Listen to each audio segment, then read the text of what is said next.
I paid all bills, but my parents gave my room to my sister and her kids. 3 days later. Ever feel like you're the only adult in your family? Like you're carrying everyone on your back? My name's Olivia, and for years, I was the fixer, the one holding my family's finances and sanity together, while my younger sister, Bella, lived her best life, consequences be damned. I've always been the responsible one, the practical one, the one who plans everything. For the past 6 years, I've built a pretty good life, a solid job in a tech company, my own place, and enough extra cash to lend a hand. But enough is never really enough when your family treats you like an ATM. Growing up, it was always Bella, Bella, Bella. My parents, bless their hearts, poured all their attention and resources into her. She was their princess, their free spirit, who could do no wrong. I was the reliable one, the one who got good grades and planned for the future, while Bella coasted on charm and our parents' endless indulgence. It wasn't that I didn't love Bella, but I knew my place. The supporting character, never the star. Every other weekend, like clockwork, I'd drive back to my parents' place. It was a routine, Friday after work, pick up some just because gifts, you know, the kind that say I'm thinking of you without actually saying I'm still paying for your bad decisions, and head over. I'd ask myself, why am I doing this? And then I'd remember, the loan. That wedding loan. The one that changed everything. 7 years ago, Bella announced her engagement to some finance bro she'd been dating. Instead of a sensible wedding, she wanted the whole 9 yards, designer dress, 5-star venue, open bar. The works. It was way beyond our family's means. I remember that night, sitting at the kitchen table, when my parents told me about their plan to take out a loan. Mom, Dad, this is insane, I said. Why can't Bella get the loan herself? Mom's face got that tight look, the one she always got when I questioned anything about Bella. Your sister has credit issues, she said. The banks won't touch her. Then maybe she should have a smaller wedding, I suggested, knowing full well what the answer would be. Mind your own business, Olivia, Mom snapped. This is about Bella's special day. Don't be selfish. Selfish. That was their go-to word whenever I tried to be the voice of reason. Dad just sat there, nodding along, like he always did when it came to Bella. I knew, right then, how it would play out. But I had no idea how bad it would get. Looking back, those weekend visits weren't just about being a good daughter. They were about trying to hold things together, to fix what Bella broke. Every 2 weeks, I'd show up, gifts in hand, pretending everything was normal, pretending I didn't resent being the family's financial backbone. But last spring, everything changed. I pulled up to the house, arms full of the usual thoughtful presents. The minute I walked in, my world shifted. There, in the living room, like she'd never left, was Bella. And she wasn't alone.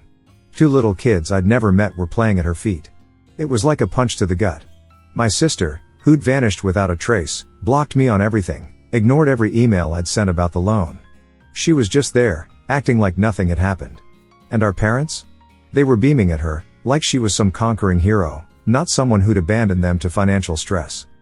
Oh, hey, Olivia, Bella said, casual as you please, like we'd seen each other yesterday.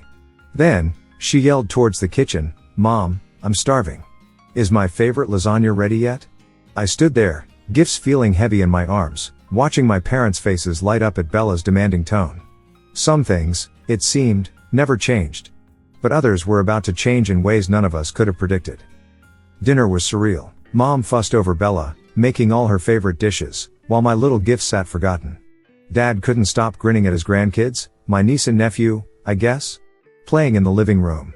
They were cute, about 6 and 4, but I couldn't shake the bitterness that I'd never even known they existed until now. Finally, I broke the awkward silence. So, Bella, I said, as we sat around the dining table, what brought you back? She shrugged, shoveling food into her mouth. Just missed Mom and Dad, you know? Her tone was so casual, like she hadn't ghosted us all for years. I took a deep breath. Does this mean you're finally going to help pay back the loan they took out for your wedding? The room temperature dropped about 20 degrees. Bella's face flushed red, but before she could answer, Mom jumped in. Olivia, this isn't the time to talk about money, she scolded. Can't we just be happy the family's together again?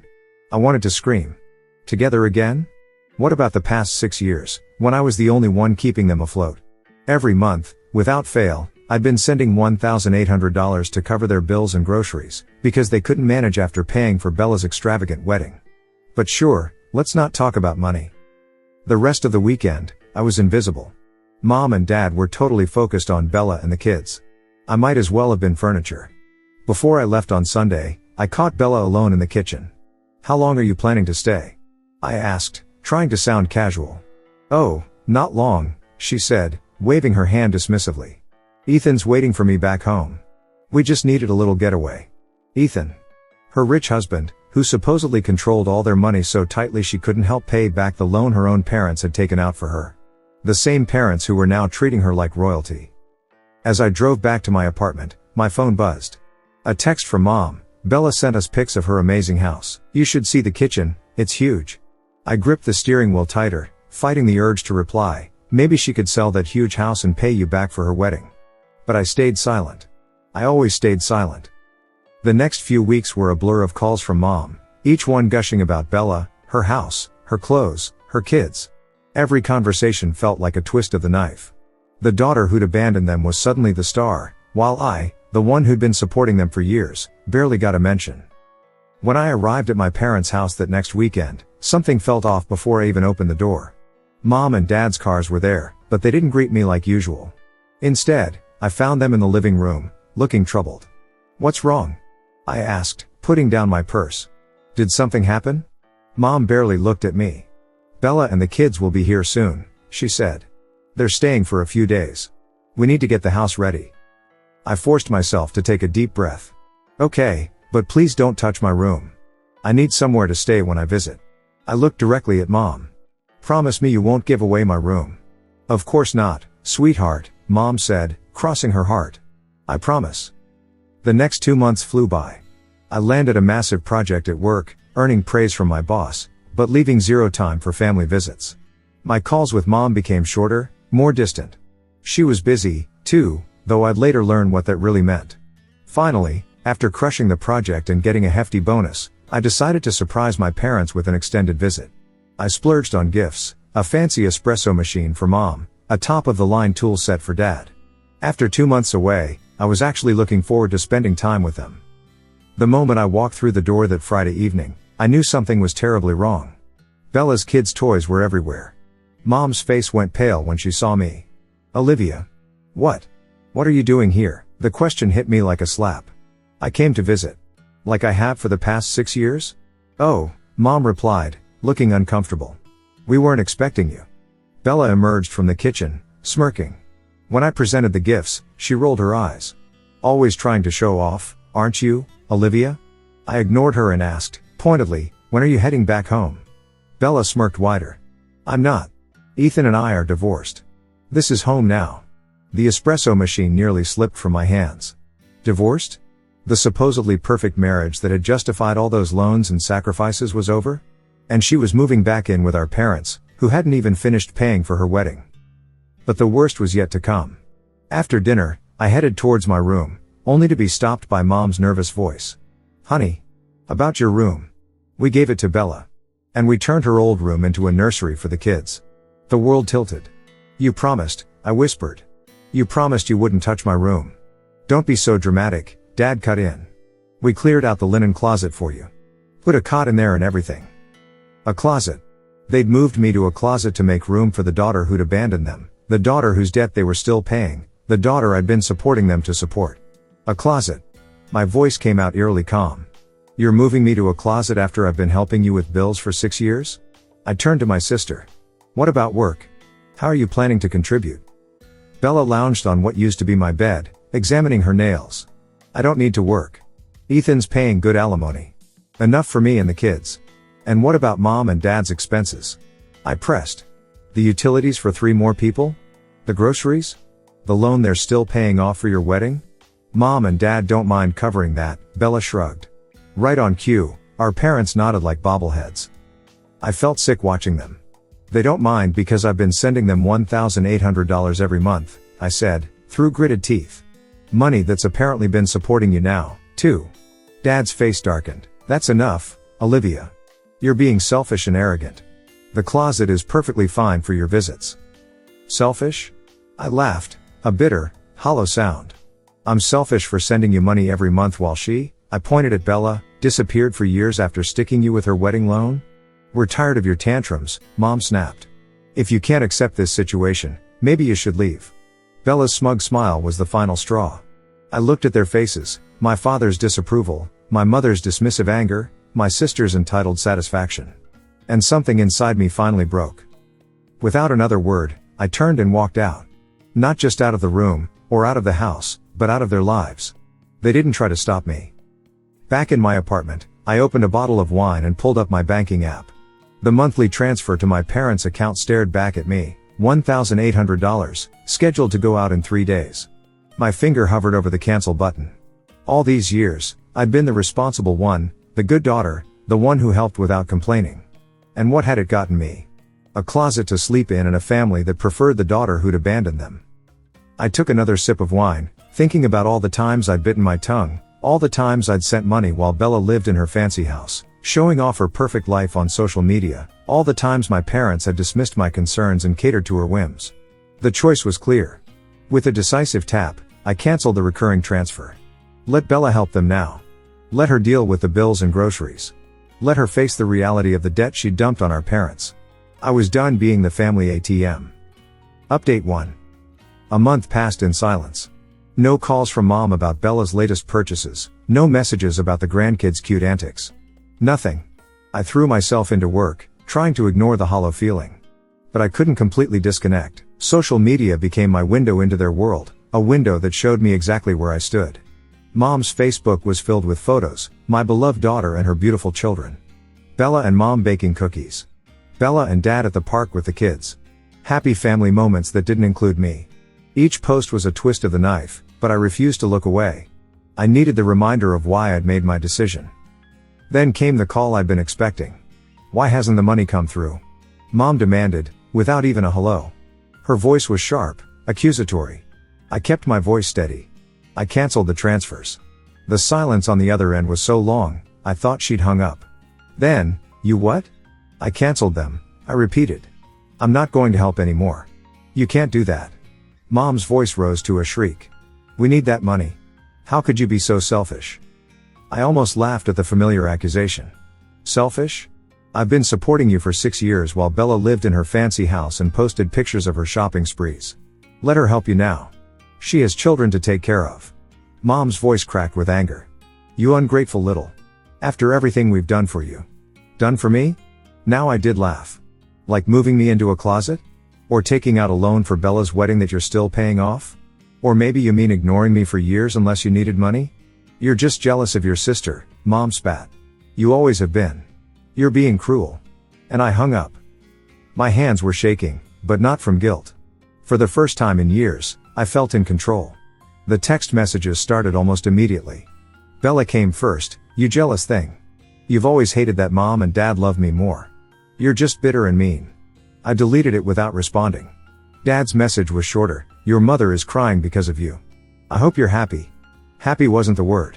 Tired, maybe. Tired of being the family's backup plan, tired of watching them prioritize Bella, no matter how many times she let them down. More messages followed, each one more desperate or angry than the last. I read them all but responded to none. Let them feel what it was like to be ignored for a change. A week later, my phone rang again. Mom's number. Hello, sweetheart, she said, her voice honey sweet. We miss you. Won't you come visit? In the closet? I asked, dryly. We could. Make up the couch, she offered, trailing off uncertainly. No, thanks. Please, Olivia, her voice changed, became pleading. We're struggling without your help.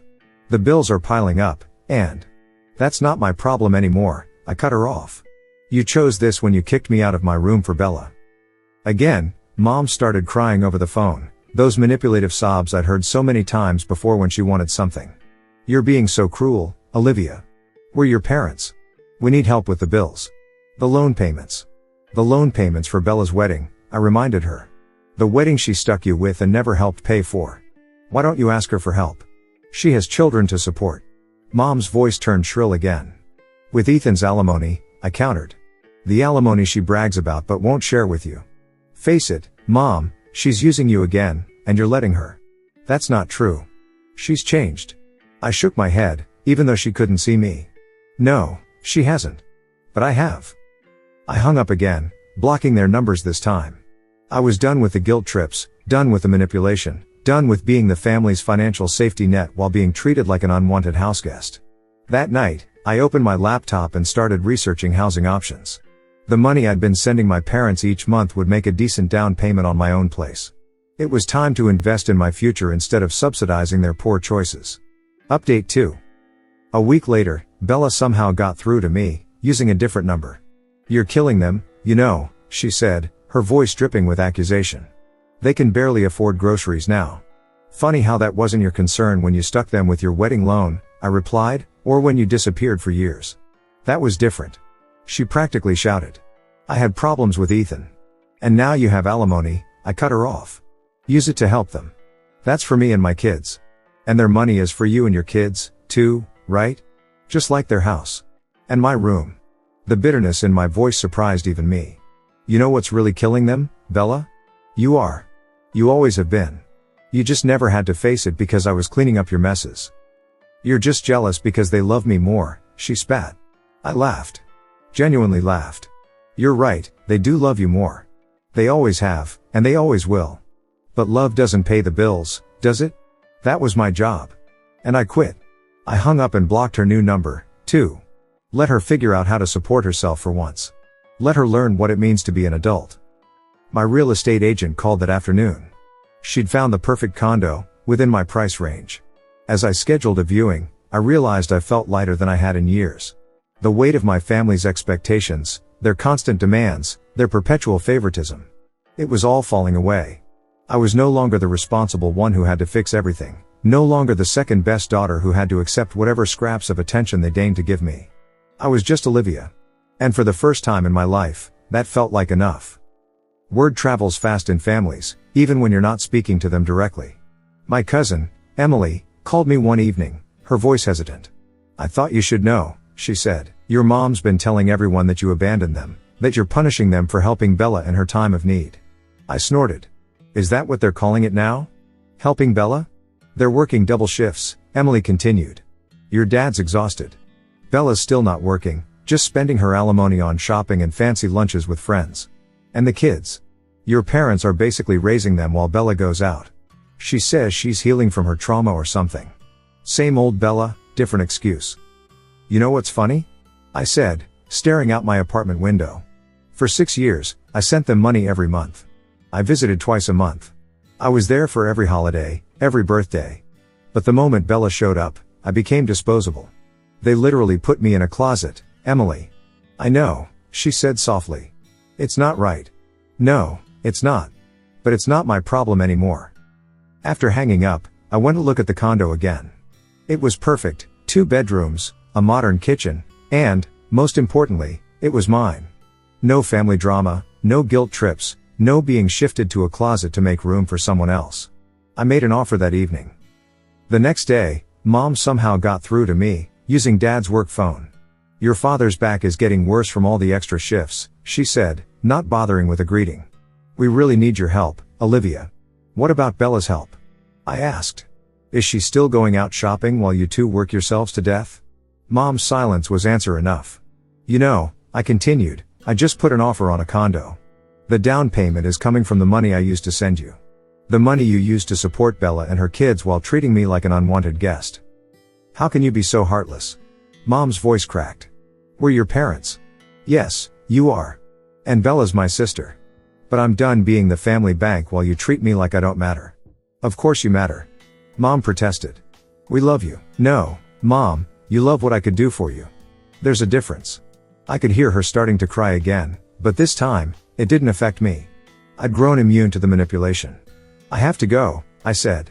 "I have a meeting with my real estate agent." "Please, Olivia," she begged. "We can work something out. We can put a real bed in the living room for when you visit. Goodbye, Mom." As I ended the call, my phone buzzed with a message from my agent. The sellers had accepted my offer. I was going to be a homeowner. I looked around my apartment, thinking about all the weekends I hadn't spent there because I was at my parents' house, all the money I hadn't saved because I was supporting them, all the times I'd put my life on hold to be their backup plan. Time has a way of putting things in perspective. From my new condo's balcony, I can see the city skyline, a view I'd never have if I was still sending my money to support Bella's lifestyle. The mortgage payments are manageable, and for the first time in my adult life, I'm investing in my own future instead of paying for my sister's past. Emily keeps me updated on the family situation, though I never ask.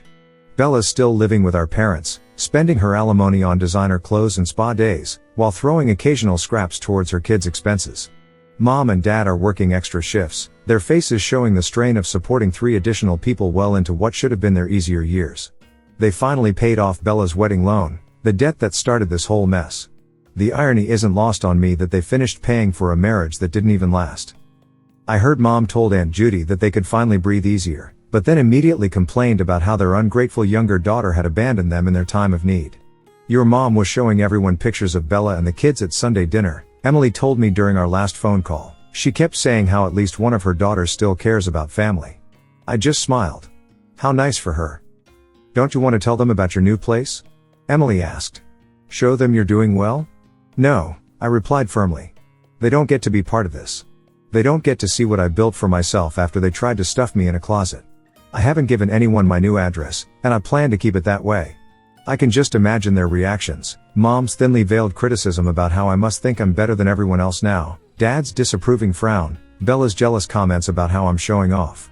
They'd find a way to make my success about them, about how I should be using my money to help family instead of living in a nice place. But I don't care anymore.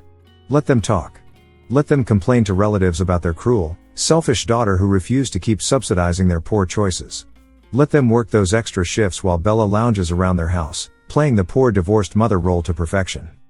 Sometimes, when I'm sitting on my balcony with a glass of wine, watching the sunset over the city, I think about that linen closet they tried to move me into.